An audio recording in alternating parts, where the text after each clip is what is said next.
காலை வணக்கத்துடன் நியூஸ் 18 தமிழ்நாடுவின் முதல் பார்வை செய்திகளை வழங்குவதற்காக நான் நித்யாகுமார். சிபிஐயை கண்டித்து மேற்குவங்க முதலமைச்சர் மம்தா பானர்ஜி 3வது நாளாக தர்ணா போராட்டத்தில் ஈடுபட்டுள்ளார். மேற்குவங்க காவல்துறைக்காக தமது உயிரையும் விட தயாராக இருப்பதாகவும் தனது போராட்டம் 8ஆம் தேதி வரை தொடரும் என்றும் அவர் திட்டவட்டமாக கூறியுள்ளார்.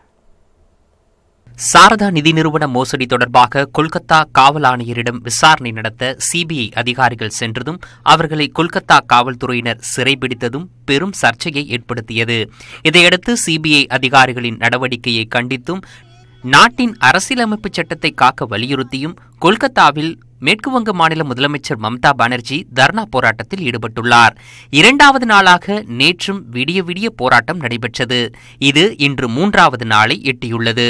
போராட்டத்தில் பங்கேற்றாலும் தனது வழக்கமான அலுவல்களை மேற்கொண்டு வரும் அவர் மேடையின் அருகே காவல்துறை சார்பில் நேற்று நடைபெற்ற நிகழ்ச்சி ஒன்றில் உரையாற்றினார்.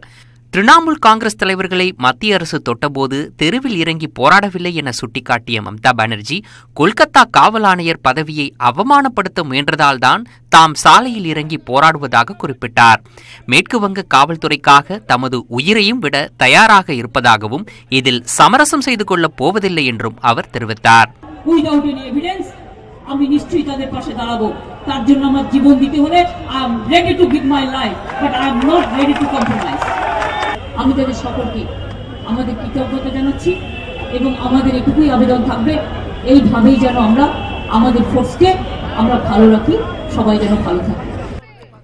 இதற்கிடையே ராஷ்டிரிய ஜனதா தள கட்சி தலைவரும் லாலு பிரசாத்தின் மகனுமான தேஜஸ்வி யாதவ் மம்தா பானர்ஜியின் போராட்டத்திற்கு ஆதரவு தெரிவித்தார். அதேபோல் கொல்கத்தா சென்ற திமுக எம்பி கனிமொழி மம்தா பானர்ஜியை சந்தித்து அவரது போராட்டத்திற்கு திமுகவின் ஆதரவை தெரிவித்தார். அப்போது பேசிய கனிமொழி, மாநில அரசுகளின் அதிகாரத்தை ஒடுக்குவதிலேயே மோடி அரசு அக்கறை காட்டுவதாக குற்றம் சாட்டினார்.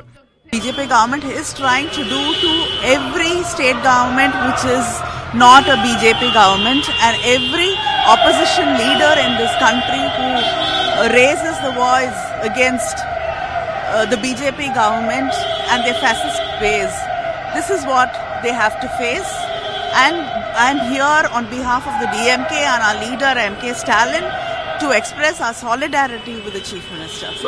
இந்நிலையில் கோவையில் செய்தியாளர்களிடம் பேசிய மக்கள் நீதி மய்ய கட்சித் தலைவர் கமலஹாசன், மம்தா பானர்ஜியின் தர்ணா போராட்டம் போன்று தமிழகத்தில் நடந்திருக்க வேண்டும் என்றும் இவ்வளவு அழுத்தம் மேலிருந்து வருவதை சுயமரியாதை உள்ள எந்த அரசும் ஏற்றுக்கொள்ளாது என்றும் கூறினார். இல்ல, அப்படிப்பட்ட தர்ணா தமிழ்நாட்டிலையும் நடந்திருக்கணும், நடக்கல. ஏன்னா அவ்வளவு அழுத்தம் மேலிருந்து வருவதை எந்த சுயமரியாதை உள்ள அரசும் ஏற்காது. அதோடைய பிரதிபலிப்பாக இருக்கலாம். முழு அரசியல் இங்கே தமிழர்களுக்கு விளக்க வேண்டியதில்லை, நம் நிலைமையை விளக்கலாம். இதற்கிடையே சாரதா நிதி நிறுவன மோசடி விவகாரத்தில் கொல்கத்தா காவல் ஆணையர் ராஜீவ்குமார் தன்னிடம் உள்ள சான்றுகளை சிபிஐயிடம் ஒப்படைக்கவும் விசாரணைக்கு ஆஜராகவும் உத்தரவிடக் கோரி சிபிஐ தொடர்ந்த மனு உச்சநீதிமன்றத்தில் தலைமை நீதிபதி ரஞ்சன் கோகாய் தலைமையிலான அமர்வின் முன்பு இன்று விசாரணைக்கு வருகிறது. இதேபோல் மேற்குவங்க தலைமைச் செயலாளர், காவல்துறை தலைவர் உள்ளிட்டோர் விசாரணைக்கு ஒத்துழைக்க மறுப்பதாக சிபிஐ தொடர்ந்த நீதிமன்ற அவமதிப்பு வழக்கும் உச்சநீதிமன்றத்தில் இன்று விசாரணைக்கு வருகிறது.